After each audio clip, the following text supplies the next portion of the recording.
The first management style we're going to look at is Autocratic. Now, I've called it management style number one. It doesn't mean it's the best one, or it's the one you should use first. We just got to learn them in an order, and we're going to start here. So number one is Autocratic. So if we look at our spectrum, we're starting from left to right, and we're going to start with Autocratic. So to summarize it, we've got our COMDAC variables, and we started with communication. And what we'll say is this is where the manager uses one-way communication. And this word's important. The manager simply tells employees what to do and doesn't ask for their feedback. The orientation they use is they are task focused. They place great importance placed on achieving goals and maximizing efficiency at the expense of everything else. The most important thing is to get the job done when you're an autocratic manager.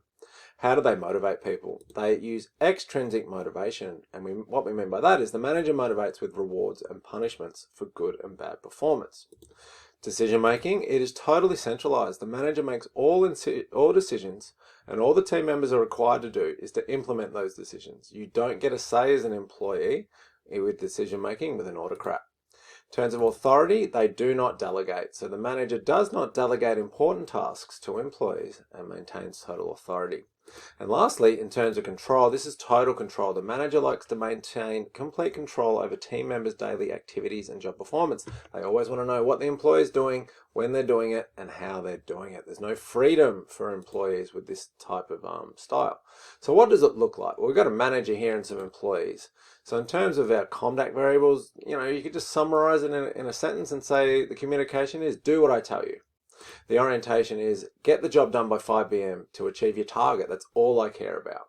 How do we motivate it? If you get it done, there's a $100 bonus, or if you don't, there's a $200 fine.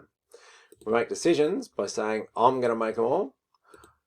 With authority, the manager says, I'm doing all the important tasks and you're not. And with control, what are you doing now and how are you doing it? Show me how you're doing it. So that's a good summary of an autocratic manager. So when should we use it? That's another important part of our course. You need to be able to say when you should use this style. And it sounds bad because most of us don't like being managed this way. Some people do. However, it's not a bad style. It's no better or worse than any of the other styles because it is suitable when employees are new and unskilled. And when they are, they need instructions. They need clear instructions from the manager.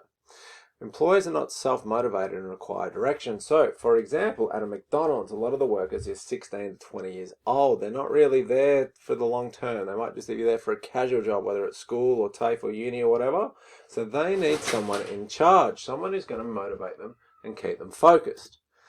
When we're going to use this style when employees don't have valuable insights, as in we don't really need you to think. You're not going to have any insights into how to do this job better. Just follow the instructions that I've given you, please. But this one's really important. What about when swift action is required with a set deadline? There's an emergency. Something has to happen within 24 hours or a week. Well, autocratic's good because it gets things done quickly.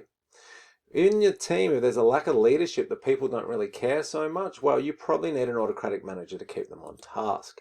And lastly, if the tasks being performed are dangerous and pose safety issues, you want an autocratic because employees need to follow instructions and processes explicitly to the letter. And lastly, use it when difficult decisions must be made, e.g., terminations, downsizing, disciplining people. You don't want a laissez-faire approach with these things. Unfortunately for the bad, when you have to make the bad decisions, autocratic, one way, direct, communicating, following what I say, that's really all you can use for tough decisions like this. So we've got Ron Barassi as a football coach. So we sort of spoke about that in an earlier video. Looking all the way through the, sort of police force or the military, they're good examples of autocratic managers, just obeying instructions. Follow my orders, please. Think about in surgery, you got the chief surgeon, then you got the other people helping them. Well, you want clear instructions. You don't want the surgeon going to each, nurse and surgical assistant. What do you think? What do you think, for example? And in a factory, I just need you to follow, orders, follow the instructions and assemble the devices in this case.